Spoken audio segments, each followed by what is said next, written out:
Well, welcome to another episode of Feed Your Dog Facts. So, we are going to be diving into and dedicating a whole episode, which is so exciting, to just DCM, which you may or may not have heard the term DCM.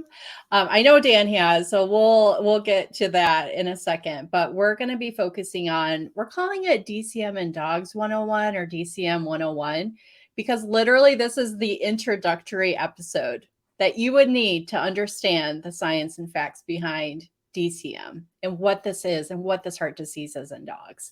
So it's important to know, and Dan's going to get into all the details, that this is what I would say a part one or even like an intro to probably 3 full episodes that we'll do here on the podcast dedicated to just DCM. And Dan, I want to just take like 2 quick minutes. We have a lot of new listeners too. So this is really important before we dive into all like the meat and bones, pun intended, of today's episode. And it's to reintroduce ourselves because we have a lot of new listeners.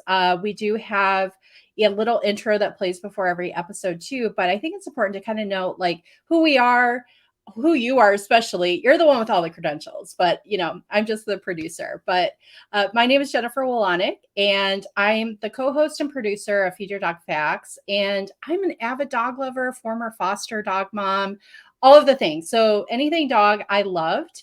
And it wasn't until Dan and I crossed paths and I read his book and I understood all the science that I really knew that I needed to make this into a podcast to make sure that people had like gotten to people's ears, gotten to people's brains of like really breaking down the science, because I am not a science person. I am learning new words. Dan has all these big fancy words. He has all the credentials. But anyway, I will throw it over to my co-host, but also our resident expert. I would like to say we should probably have a formal title for you, Dan. But Yeah, it's a weird. It's like, I mean, I have the credentials that I have are. It's like it's almost like credentials is the wrong word, because like I don't have.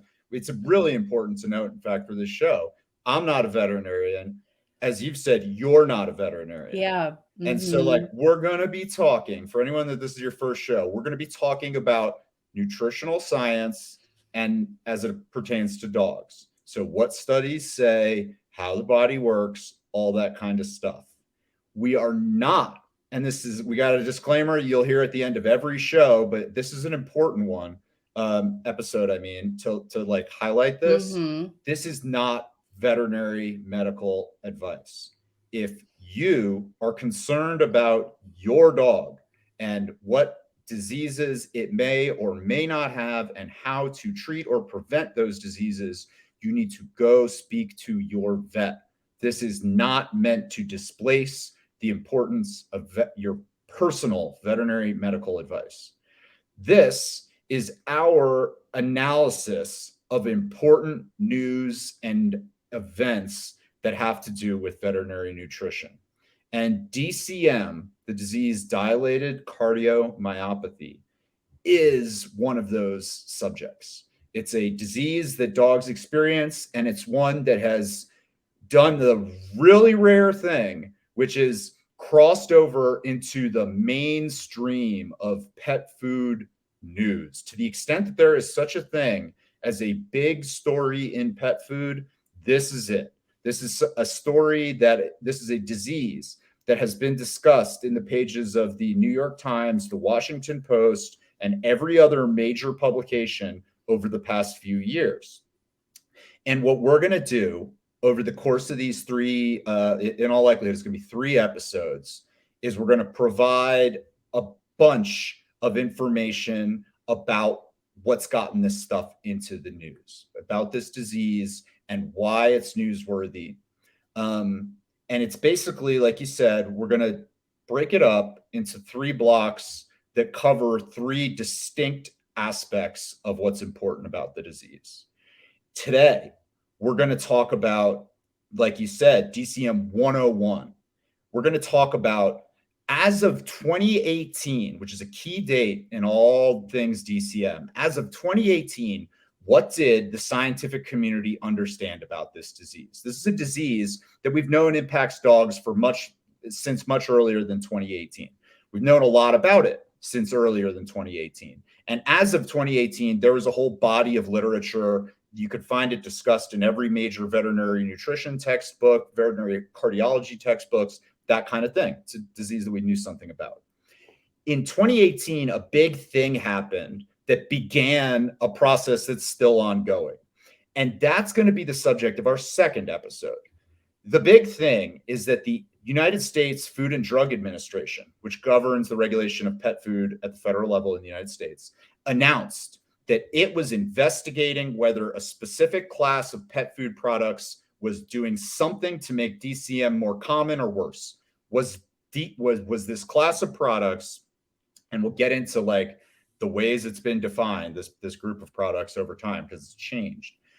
Is this class causing dogs to develop this disease? Should we be worried about it as pet owners? Should we not be feeding a specific kind of food because we don't want our dogs to get this truly serious, truly deadly disease?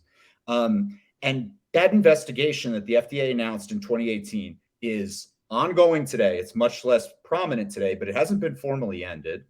It spawned all kinds of stuff. This is why this event is like news, where it's a crossover pet food issue. Usually the world of pet food doesn't get much attention from the lay public. Well, it has on this one issue. The FDA investigation has been, like I said, covered in all the major news outlets, the biggest ones in the country. It's led to an uptick in interest around this disease in the veterinary community. All sorts of veterinary offices, if you go visit the website for your vet's office, or if you call them up on the phone and you ask them about DCM, they will talk to you primarily about what's transpired around this disease since 2018, since the FDA investigation began. But it's also spawned an interest in like professional research science around the disease. A bunch of folks, animal nutrition PhDs and veterinary folks alike, have leaned into the study of DCM since the FDA announced this investigation. And so all that whole thing, what's taken place since in the public's understanding of this issue since 2018, is episode 2. That's the FDA investigation and related stuff. And that's just us breaking down what's taken place in the public domain and trying to put it all in one place so that everybody can understand it. In a way, this episode and the next one are building blocks that are necessary for you to properly understand the significance of episode 3. And episode 3 is where we have legitimately unique stuff to add to the public discourse around DCM. It's not just lay public. The professional, the veterinary, and the regulatory public needs to understand. I guess that is not really the public, the regulatory public, but like at every level, the stuff we're talking about in episode 3 is significant to this discussion. To understand its significance, you got to have the conceptual building blocks in place. Can't teach somebody calculus until you teach them addition. And so like we got to talk about what it is as a disease, DCM, what happened in the FDA investigation, where it currently stands, so that we can talk about the unique stuff in episode 3. And that unique stuff is basically whistleblower material.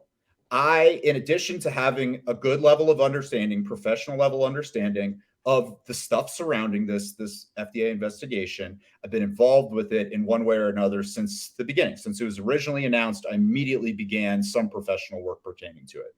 But more importantly, I've been engaged in litigation with the FDA since 2019. And as part of that litigation, what the FDA has done is produced its internal records about the investigation. Okay. These are records that do not go out into the public. Typically, they're not available to anyone else. I had to sue the government, win on stuff. They agreed to produce it. They have, over about 3 years, produced about 20,000 pages of internal documents about the investigation to me. To my knowledge, the number of other people outside of the FDA that have it can be counted on one hand. Okay. At the time this is going to air, there's a science journalist who's had access to them, who's written up a big article about what they show. But generally speaking, these are things that nobody else has, very few other people. And they are hugely, hugely significant to how the public, both veterinary and lay, understands the FDA investigation. They include legitimate smoking gun evidence of real misconduct that's super important to how anybody understands this issue. That's the exciting aspect of this. That's the novel aspect of this. That's what, we're a cluster, or I'm somebody that understands the science around DCM reasonably well, professional level well, but not counted on one hand. There are hundreds or thousands of people in the country who could tell you the stuff I'll tell you in episodes 1 and 2. That's kind of like public stuff, not very much new, very little in terms of opinion, just kind of like covering all the bases. Episode 3 is truly unique. And if you're at all interested in this subject, you got to listen to it because it changes the entire narrative around it, in my judgment. So Yeah, that's the long intro. Yeah, that's yeah, the long intro.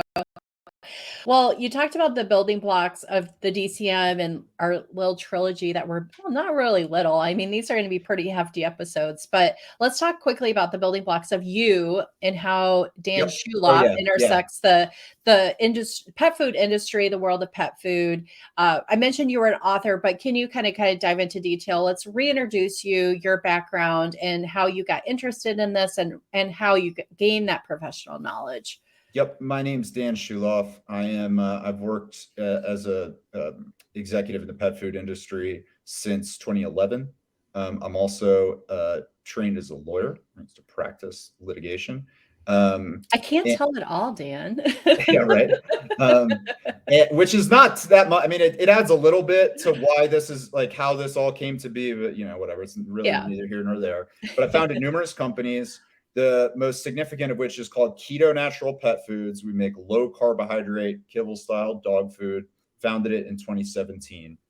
I founded a nonprofit that's called the Pet Food Consumer Rights Council. Very first of its kind in terms of a nonprofit organization that's devoted to protecting pet food consumer rights. So if you're somebody that buys pet food for your dog, this is an organization for you. It's functions by taking individual donations. So Keto Natural Pet Foods does not donate to organizations like this one. We only accept donations from private individuals, only small dollar donations, so that we can reliably be said to represent the interests of pet owners. I don't control it. I founded it. I think it's a good idea. Something like this needed to exist to represent pet owners. I'm not the somebody that controls the organization. The money comes in, it gets used for the purposes that's described in the founding documents. But that's another thing I've done. I also wrote a book. The book was published in 2016. The book is called Dogs, Dog Food, and Dogma. It is an examination kind of on a lot of the same level that we discuss things on this show of the problem of obesity among pets in the Western world. It's this weird topic. More than half the dogs and cats in the country are overweight or obese. That's something that, given the way that the public is talked to about obesity in dogs and cats, you'd think wouldn't be the case. You'd think it would be really, if everything that your vet tells you is accurate about that topic, you'd think we'd all have no problem keeping our dogs and cats over at an appropriate weight. Unfortunately, that's not the case. It's far from the case. The majority of people in this country seem to not be able to do it.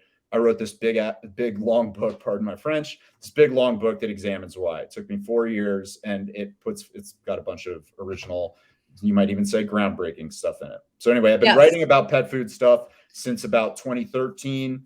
I do professional level writing where I'm at conferences and in academic journals. I do general interest writing about these subjects, like my book, which is for a lay readership. And I founded a bunch of stuff that's tied to it as well. That's great.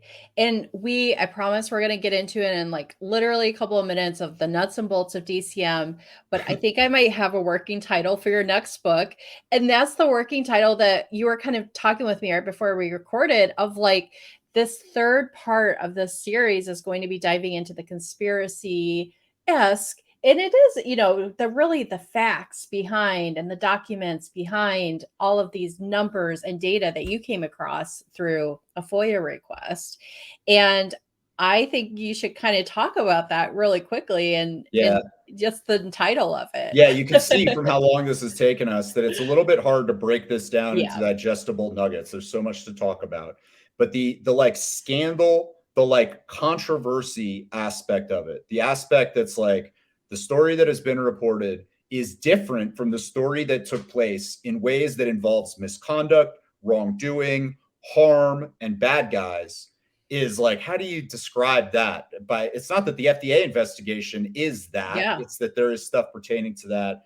And so we're not branding experts. The best we can come up with is DCM gate, just like Watergate or whatever the other, Russia gate, stuff like that. There's a long ongoing sequence of events that involve scandal, misconduct, and misinformation. People deliberately trying to mislead other people about what the truth is. So it's DCM gate. If you got a better title, you should tell us, because please we write are in not too. confident that is the one that should stick to describe the whistleblower materials surrounding this. Yeah, I like it. It gets at least across that like instantaneous, like, ooh, there's a little bit of scandal going on. Everybody loves a little scandal. So okay, this is great. Yes, we've taken a little bit more than we usually do for intro, but this is all really good setup to now get into the 101. DCM 101, yeah. DCM. So yeah, as Dan mentioned, we're really breaking this down as if you were taking maybe like a high school level course or even like an intro college course of understanding the physiology, understanding what it is, how it occurs. We'll even get into like breeds and all of the genetics and things like that. But we are focusing on science and facts today. And then stay tuned for part 2. So, Dan, let's get into what is DCM. Let's just kind of start there. DCM is an acronym, and it's an acronym for a disease. And the disease in full is called dilated cardiomyopathy. It is a disease that impacts, among other species, dogs and cats. And it has been known about in some capacity, defined as a distinct disease for decades. It is a bad disease. If your dog is diagnosed with proper DCM, not like a warning sign that it might be developing it, but like using the diagnostic criteria, if it's got full-blown DCM, your dog's life is legitimately at risk. This is a disease that kills dogs, for sure. And can be sudden. It can be something where you don't know what's going on, and your dog begins exhibiting the symptoms of it one day, you bring it into the vet, and it's not soon enough that the dog's life is already at risk, and the dog can die. Because it impacts the heart. And obviously the heart is not something that is, that's not auxiliary. That's something that is central, very definition of a vital organ. The heart stops pumping or doesn't do it pumping well, you can't live. And that's basically what goes on when a dog develops DCM. It is typically what's called a degenerative disease. Over time, a properly functioning heart degenerates, gets worse, and begins to take on the characteristics of a heart showing DCM and begins to function less appropriately. Stops doing what it's supposed to do, pump blood around the body. More particularly, what kind of heart develops with DCM? Basically an enlarged one. So don't you have like images that are just like, these are just examples. If you're watching this on video, you can see sort of some context around what I mean. Yeah, I think if you were to summarize it, it's an enlarged heart. Like if you were dilated means enlarged. You get dilated pupils, right? That's when your pupils get super big when you go have eye work done or something. Dilated cardiomyopathy, same thing. Aspects of the heart get super big. What happens when they get super big is not that it becomes super powered. It's the opposite. It pumps less effectively. There's less tension through like the system, right? The contractions aren't producing enough force to move the blood where it needs to be moved. So dilated, enlarged, cardio, heart, myopathy, I believe, is just a general expression of disease. So basically it's a disease of an enlarged heart. Okay. You can see, just to talk everybody through the image that's on the screen right now, there's just like a graphical depiction of a normal heart next to a DCM afflicted heart. And then there's also an example of an image of an enlarged DCM heart inside. I think this is a dog.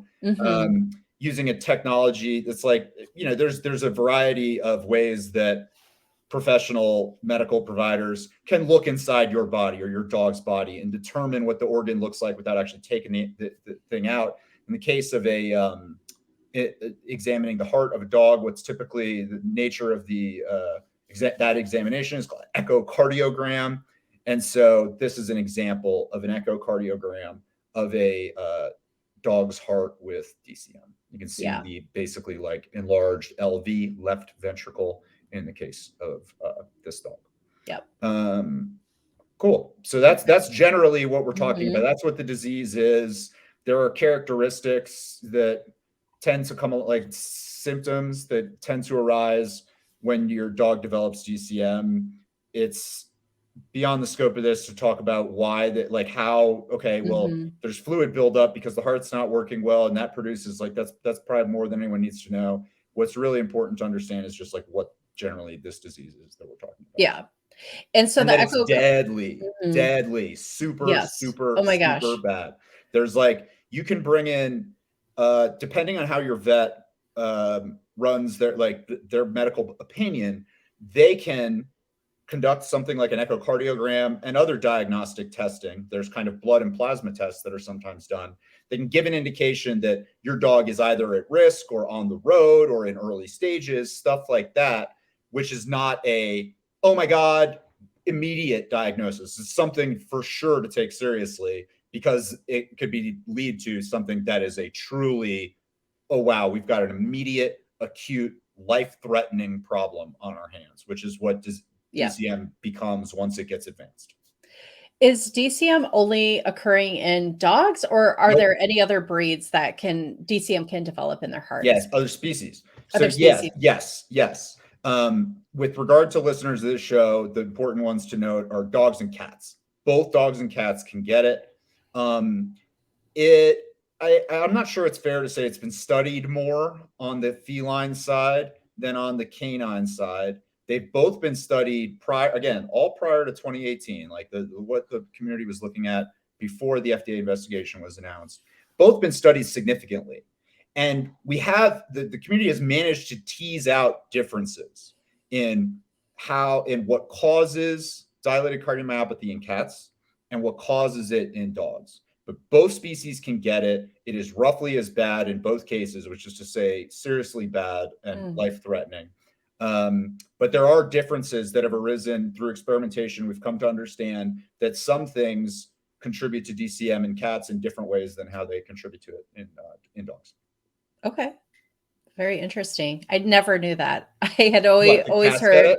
Yeah, the cats get it. I had always just heard DCM and dogs, DCM and dogs. Well, the investigation, what the reason why is because if you're 9 out of 10 listeners of this show knew nothing, probably more than that, knew nothing about dilated cardiomyopathy until at least 2018 when the FDA announced this investigation. And the investigation is just about dogs.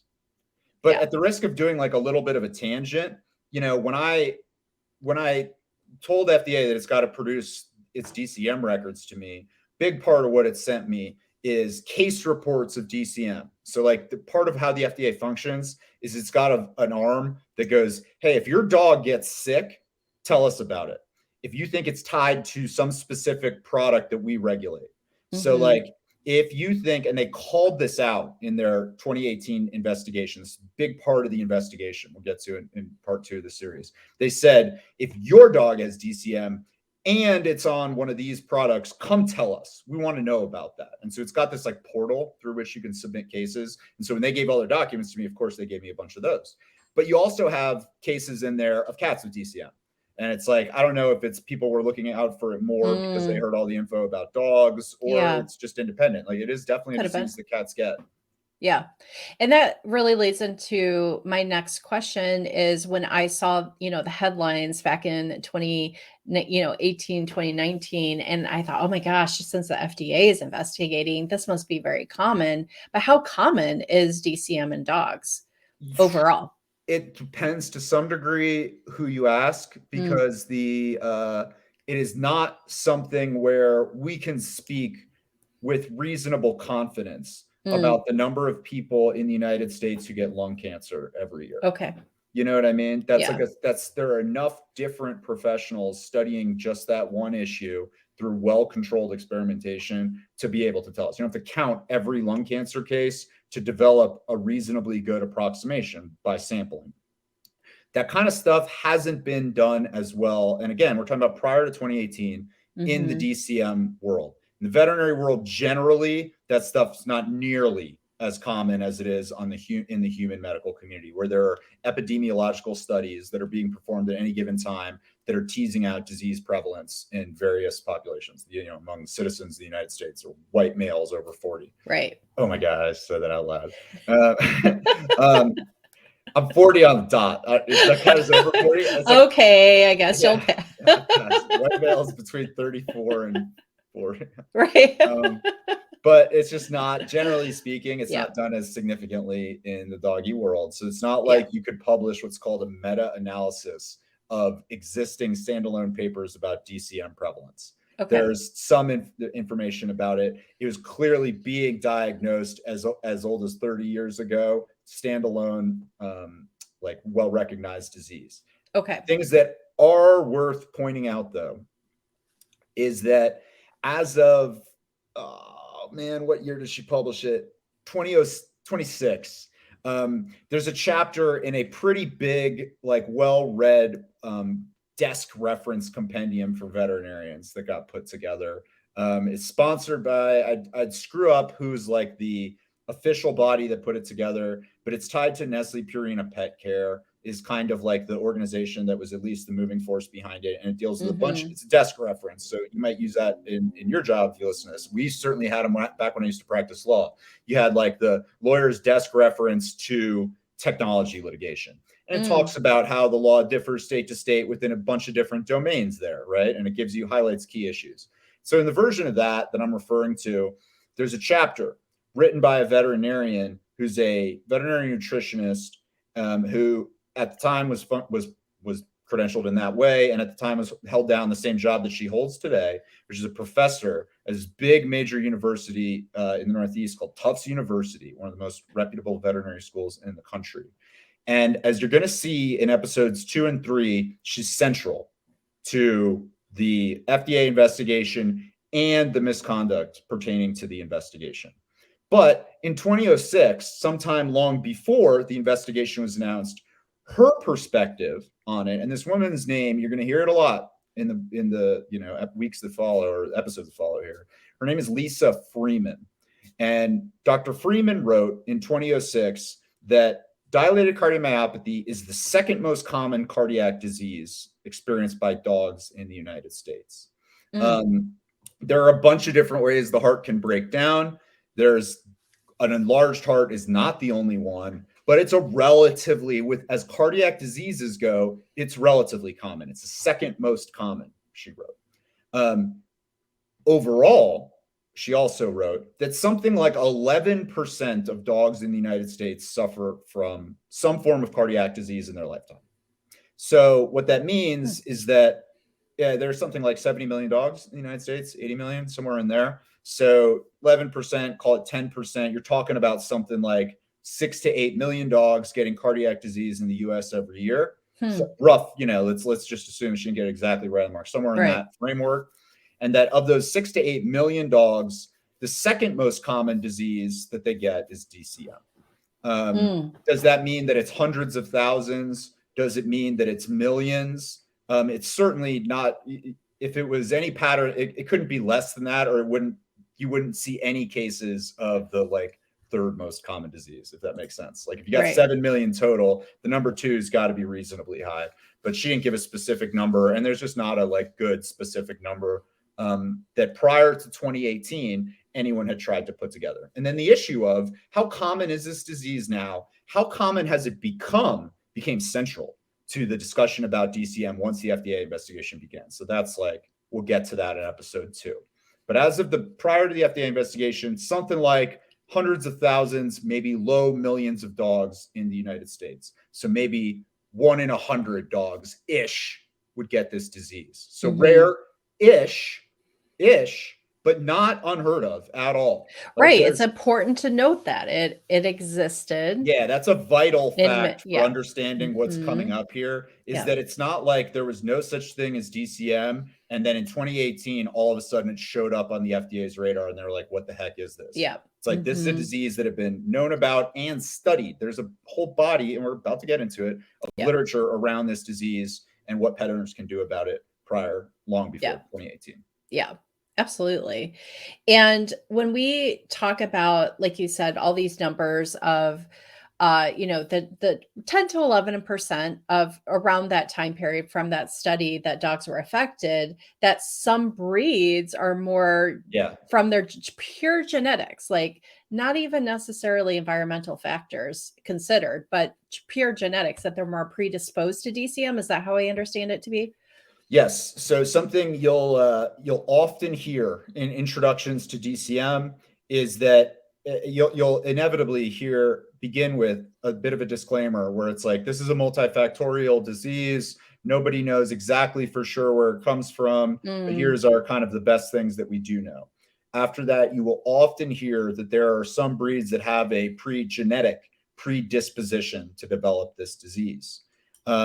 Yep, beautiful. Yeah, You've got a slide. made sure that Dan had a reference list here because there's quite a few. I mean, when you Yeah, said some of them are conversational. If you okay, have anybody in your family that works as like a vet tech, they could probably, if you told them to name the like 5 or 6 most commonly linked with DCM breeds, I bet you they'd rip off Dobermans and Boxers. Those are, in my okay, experience at least, that's what you hear most commonly. You like okay, folks in terms of like I'm not talking about the number of boxer owners I know that have said I've got a dog with DCM, but when you talk to folks who are in the community that's associated with diagnosing, treating it in veterinary offices, I do think that that's something like when I talk to people about DCM controversy all the time, and when I'm trying to gauge their existing level of understanding of it, I'll kind of like put it out to them like, yeah, well, all right, so what do you know about this? And often you'll hear people will say like, well, I know that some breeds are more disposed, like Dobermans and Boxers. Those are two you hear a lot. And there has been research that could demonstrate, that could be, logically used to defend the idea that these types of dogs have a genetic predisposition to develop this disease. None of that is to say that the majority of these dogs get this disease, but there's at least some amount of evidence that the breeds that you see on this list, Dobermans, Boxers, but in addition, some really large breeds, Great Danes, Newfoundlands, Irish Wolfhounds, tend to be more likely than other breeds to get this disease. They tend to be overrepresented in the dogs that come in to veterinary clinics to be diagnosed with and are diagnosed with DCM. okay, that's And very so like, interesting. yeah, exactly. This is, important to understand what this list is not. It is definitely not a list that says these are the only breeds that can get DCM. That is not what this is. Dogs can get DCM under the right conditions. You can make any dog develop that disease over time. There are some that are more likely to get it. The mechanism by which they are more likely to get it is probably outside the scope of our show because it's not something where there's a clear scientific consensus. This is why boxers get it more. It's more of a matter of interpretation of the evidence and theory that's reasonably well grounded, but like doesn't really add to the show anyway. Some people might say it's like there's something that regardless of how you raise your boxer, it just might have the DCM gene and it's going to get this. It's just fated to get this disease. There are other folks who might say if you have a boxer, its genetic structure is going to be such that if you do certain things throughout that dog's lifetime, it's going to activate this gene in a way that it's going to develop DCM. So again, this is not if you've got a Doberman, me telling you your dog is going to get DCM, it's not necessarily, that's definitely not it. And it is also definitely not the case that anyone is out there making a claim that this is an exhaustive list. This is pre-2018 best sense of the issue. Like these are the ones that we can say if there's any evidence that there's anyone that's any breed that's predisposed to this developing this disease, you definitely would include these breeds on it. Yeah, I agree. Yeah, and I think this is a good time to just remind everyone you are not a vet, Dan. I just want to, like we really kind of really get into the diagnosis and what vets are looking for or what has been reported to the scientific literature. But it's a really good, I think this is a good reminder for you to, really kind of go into that this is just representation of the science. Yeah. We never want to have you interpret this as, oh, my dog, this means my dog this, or I should do this for his or her health decisions.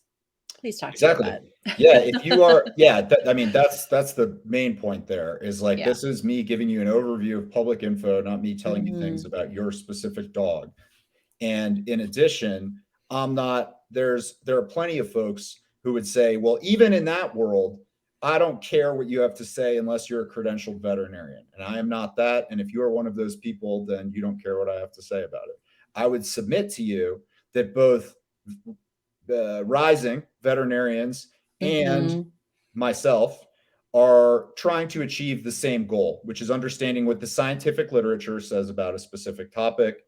I've done that for my own professional reasons because I wrote a book about it all, and it discusses basically where the various studies, where they came from, what predated them, what got incorporated, and what findings, how the findings, blah, blah, blah, all that kind of stuff. Whereas veterinarians, it's a really similar exercise. They want to understand the reality about a disease. And a disease can be something that's really hard to understand everything you want to know about it just by looking at one animal. You got to look at it in a systematized way. The professional practice of science is designed to bring that kind of truth to light. And so we're drawing on the same sources.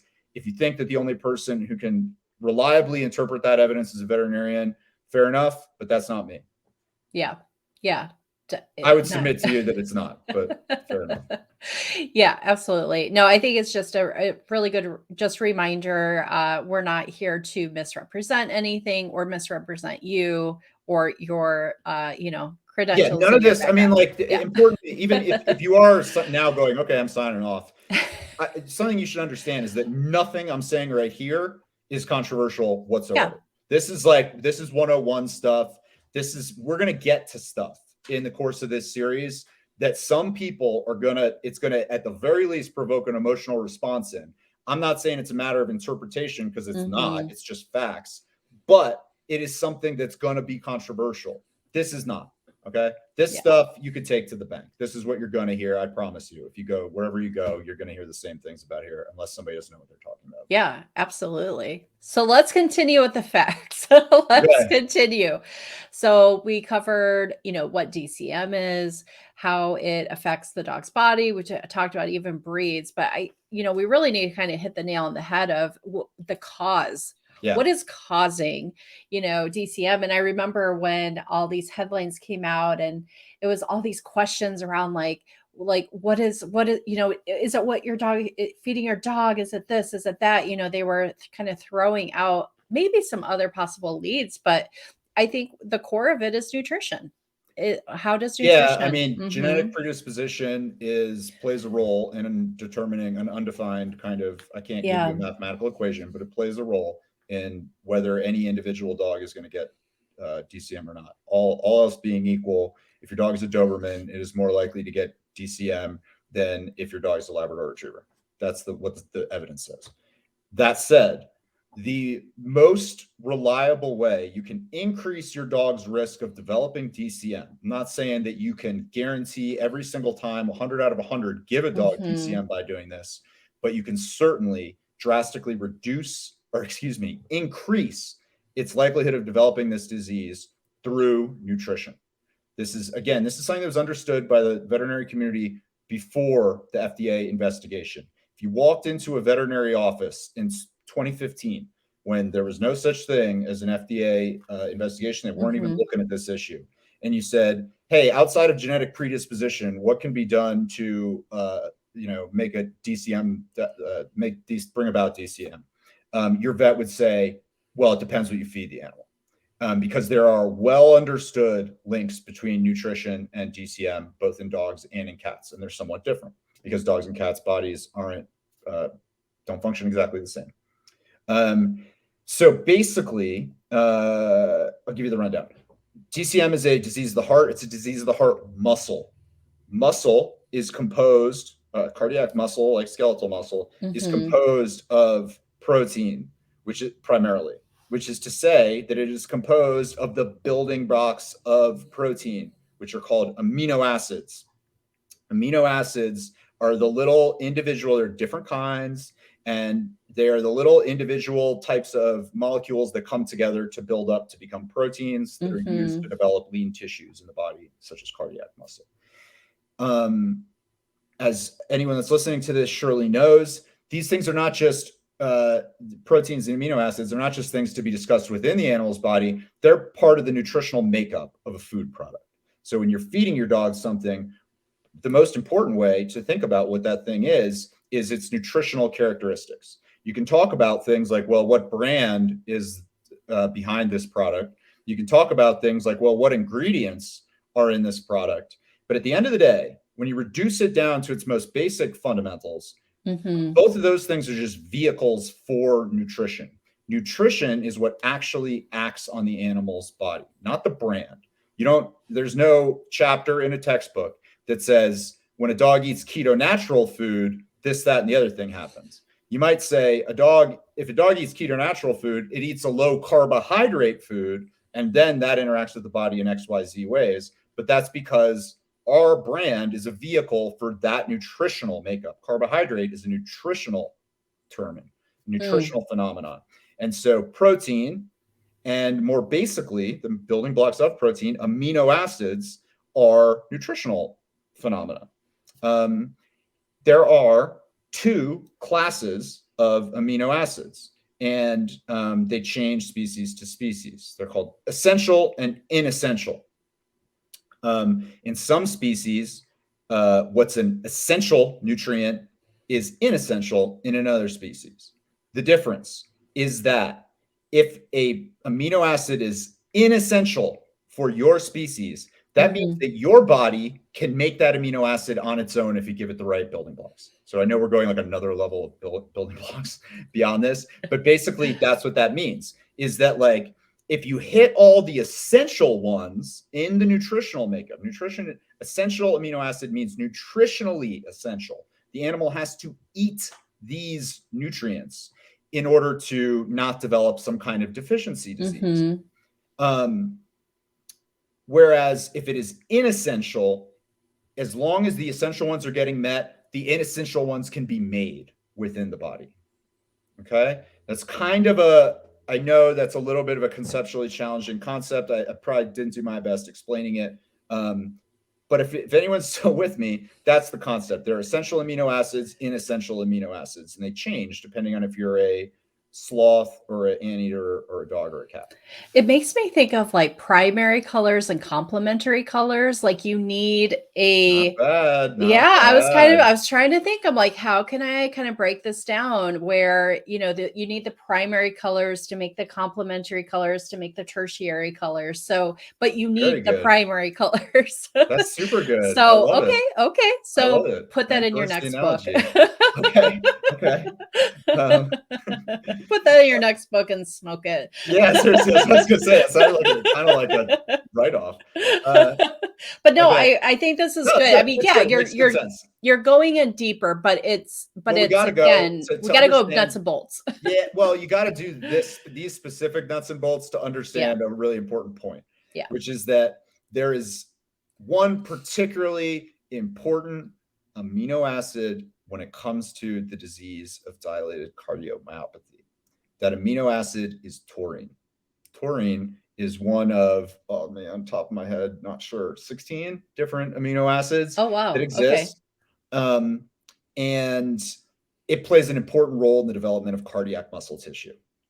In dogs, taurine is not considered by to the extent that there is such a thing as scientific authorities, the folks who get together, form consensus around what the evidence says and make recommendations or regulations grounded in that consensus, have come to the conclusion that taurine is not an essential amino acid in dogs, but it is an essential amino acid for cats. That your dog's body will produce taurine if you give it the right primary colors going into it. On the other hand, there's no combination of primary colors you can give your cat that will allow the cat to produce taurine. You have to give it to the animal through diet. Really important distinction, because the implication, of course, is that if you don't give a cat enough nutritional taurine, it will increase the likelihood that that animal develops DCM, because taurine plays an important role in skeletal muscle, and a lack of available taurine contributes to the development of DCM. This is the primary reason why taurine is considered an essential nutrient in cats.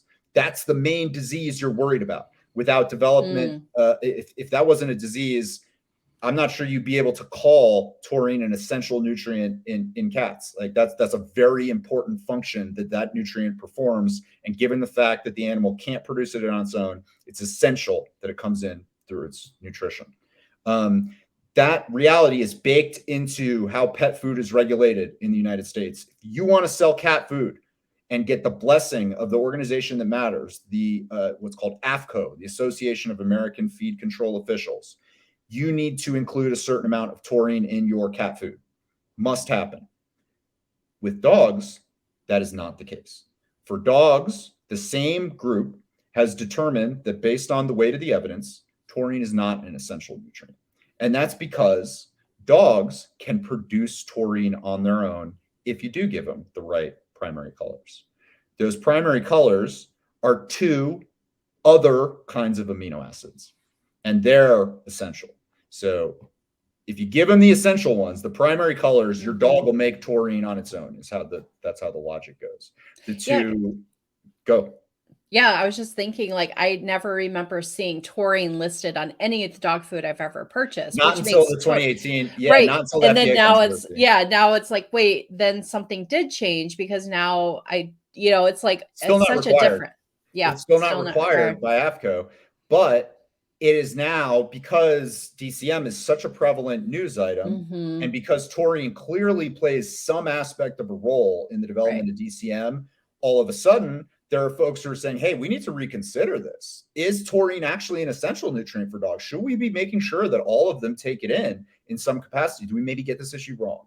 And I'm not out here saying that. I'm just giving you an overview kind of the current state of affairs. But what the state of affairs, as is embodied in the regulations right now, is if your food contains enough cysteine and methionine, these are 2 essential nutrients for dogs, essential amino acids for dogs, then the dog will be able to produce taurine on its own. Again, using your primary color analogy, it's like cysteine and methionine are like red and yellow, and in a dog, taurine is orange. If you have red and yellow in there in sufficient quantities, the dog can make the orange within its own body and avoid problems, complications, including dilated cardiomyopathy. That is the main nutritional phenomenon. That's the one thing. If you're vet or vet tech or friend who knows about veterinary nutrition could tell you just one thing about DCM prior to 2018, that's what they would tell you, is that a lack of taurine is the primary nutritional thing that can lead to the development of this disease. And that in dogs, what that means is you've got to make sure you give them enough cysteine and methionine. And in cats, it's more than that. You got to actually give them taurine. Yeah. Last important thing to note about the nutritional side of this disease, again, before anything kicked off in 2018, is that the types of ingredients, I mentioned before that like nutrients are the actual things that act on your dog's body. There's a reason when you take nutritional, where you talk about nutritional science and not ingrediential science or pet food brand-itional science. The nutrients are what acts on the body. The ingredients do not. The ingredients are composed of nutrients, and the nutrients act on the dog's body. That said, taurine, like protein generally, but particularly taurine, is most common in meat products. So it is why cat foods typically contain a higher proportion of meat than dog foods. If you know anything about our show, you know that we believe it is most helpful to feed your dog a product that is composed entirely or as much as possible of meat. And one of the qualities that meat ingredients tend to have, skeletal muscle particularly, as opposed to organ or fat components of meat products, is they contain the amino acid taurine. And so cats, this is why it's often said that cats are what are called obligate carnivores. They have to eat meat. Some people have the perspective that a dog is not an obligate carnivore, and I wouldn't necessarily say they're wrong. This DCM stuff is the closest thing you could say to somebody that would for arguing somebody's wrong for saying a dog is an obligate carnivore, because a dog can synthesize the primary meat-based nutrient, the thing that you can only really find in meat, taurine. Dog can make it on its own. So you could get by without feeding your dog meat. If you constructed the diet just right, they could make that taurine on their own. Cat can't do it, so a cat's got to eat meat. If you try to feed a cat an all vegetarian diet and nothing derived from meat, the cat will die. So, wow. Is there anything so dogs can make it on their own? So kind of using this primary complementary analogy, but is there anything that can like interfere with that? Okay. That's right. That's exactly right. So that is, to some degree, that's the most fertile ground for ongoing study of nutritional links between nutritional causes of DCM in dogs. So the science that's been spawned and theorizing that's been spawned by the 2018 FDA investigation is largely focused on this. Okay, well, look, we know how much cysteine and methionine a dog needs to ingest in order to be able to make sufficient amounts of taurine. But what if there are some things within the diet, some nutritional qualities of the diet that make it unlikely to absorb enough of that cysteine and methionine, or otherwise get in the way of the process by which cysteine and methionine are converted into taurine within the body? And that's, you can piece together why that would, in the framework we've already covered, contribute to the development of DCM. And so there are folks who are pursuing that as a theory. But even before 2018, a good deal about this was already understood, which was, it could be summarized kind of like this. It's like dietary fiber can interfere with the absorption and metabolism of cysteine and methionine to some degree. So if you ate a very high fiber diet, your dog, will metabolize less of the cysteine and methionine that's being ingested nutritionally than a dog that has a lower fiber diet. That's interesting. It is. It is also the case that science didn't ever rise to a level that was sufficient where AFCO said, we got to get fiber out of pet food because it's making it so that dogs can't develop. There's no top cap, and they do that with some types of nutrients. They say, look, the evidence is clear. If you feed your dog more than this, it's more likely to develop this disease. So we're not going to let any pet food manufacturers do that. That's like meat and potatoes, what AFCO does. They haven't done it in this case. Fiber is this weird nutritional thing that passes through the animal without being absorbed, like carbohydrate and proteins, amino acids. They get ingested, they're in food products, and then they get absorbed. They get digested and absorbed into the dog's body and become part of the body. Fiber, indigestible, insoluble fiber is not like that. It passes through the body. It's why it's often talked about in the context of digestion and defecation and stool quality is it plays a role. It passes through the system. And so clearly it's the only thing that it's really touching on in the immediate sense is stuff that's going on within the digestive system. And so the idea here is that too much fiber causes binding up of other nutrients that would otherwise be absorbed and used in the process to produce taurine within the body. And that you can have if there's too much fiber and not quite enough cysteine and methionine, that the amount of fiber can take the cysteine and methionine below the levels that are required and therefore reduce the availability of taurine to meet the animal's needs. Wow. Your dog really is what it eats. Oh, wow. Have you been sitting on that one since this entire show started? Like drum roll. That in your outline. You just saved it. What, did you have some inkling that I would not think that was a sufficiently creative That'll be the zinger? subtitle for your next book. Oh, definitely. Wow, nobody's ever thought of that. Oh man, Yeah. no, it's like so classic that we end with like, and this is how your dogs poop. Like, it's Oh, just, yeah, it's true. but yeah, I hope we did cover so many bases. But of course, if you have any further basic DCM, we are happy to, if any DCM questions, please write into us to the show. It's just hello@feedyourdogfacts.com. And we might do a mini part 2. We'll see. But if there's any questions that come in, but this is to serve as a self-standing DCM 101. You've heard about it. You're not quite sure what it is. And I know we did it justice. And, Yeah, I this mean, is. like, you can, a good way to, like, always, I think, to help someone, like, understand whether or not what you're telling them is factual and true or not, is to reference a broader third party analysis of the same issue that you've been discussing and say, look, go take a look. And if you see anything wrong here, come tell me and we'll talk about why what you're seeing is wrong, if there's anything, and we'll be happy to address it.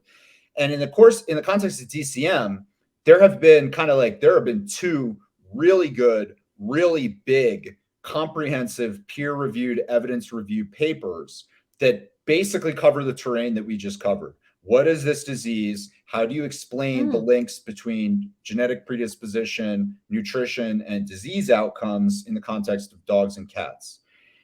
I'm tempted to put them in the show notes because we will absolutely be discussing both of them over the course of this series. But really, it's a part 2 thing because they didn't come out until after, like, once FDA announced its investigation, boom, DCM becomes a big issue. Boom, Then, scientists are okay. interested in writing about it. They could have written this stuff, 99% of it, prior. Like, one of them came out just like a few months after the investigation was announced. And you can see it's clearly being written in response to the announcement. Like, it's like the investigation is referenced in the paper as like, this is why we're writing this. So, but 99% of the material is the same stuff that we're talking about. Perfect. We'll Another reason to listen to part 2, right? There you go. Well, you can't, if you suffered, there's no way. If you suffered through this, the nuts and bolts of it, you got it, then you're coming back for 2 because you're coming back for 3. We hope you'll be good. The whole trilogy, right? We don't give up on our Game of Thrones yet. We have more scandal on its way. No, this is not scandal. It's like this stuff. Nobody's going to write an email to me or come to my house and threaten me over this. Oh, this yeah. No, this is, we have to set the stage, right? We're saying we're building the building blocks, right? You use that a lot of like the amino acids and how this operates in the body. Blocks. So many building blocks in this show. So it's important to note that this is the nutrition as known and published before 2018. So again, please turn into the next part 2, and Dan will walk through all the timelines. So he's going to all the news story, like he's going to clearly lay out. So we're going to be doing a very investigative reporter-esque of when this came out, what was discussed, all the dominoes, I would say, that had to come into play. And anyway, part 2's coming up next. And so sorry, like the goal in part 2 for me is to present that information without like interpretation. I really want to try to put something out there that is not subject to any kind of serious debate or is going to really, put people on sides of an issue. That's like what you're going to get in episode 2 is like in this episode, something that if you take it to anybody that knows what they're talking about in this, they're going to be like, yeah, this is all true, because it's just going to be not controversial stuff. It's just a different body of material that we're going to walk through in the same kind of way. To be clear, controversial stuff is coming. And it is like that will be a part of this, but it's not in part 2 is not going to be like that. It's just going to be current, and it's going to get on an issue that ruffles feathers. Like, unfortunately, believe me when I tell you that the issue of dilated cardiomyopathy in the news since 2018 is an emotionally charged one. When this gets discussed in public forums, people retreat to their sides and fight it out. It is like a, information war.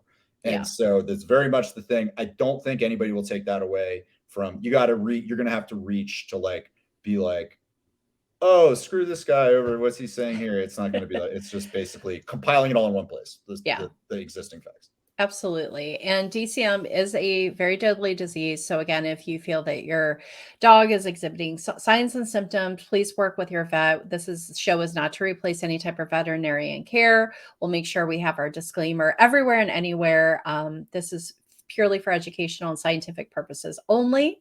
But thank you again for listening for another episode, first part of our trilogy. So please stay tuned for part 2. Head over to listen to part 2 to continue on the story of DCM. DCM Gate. DCM Gate. Thanks for listening, guys. All right.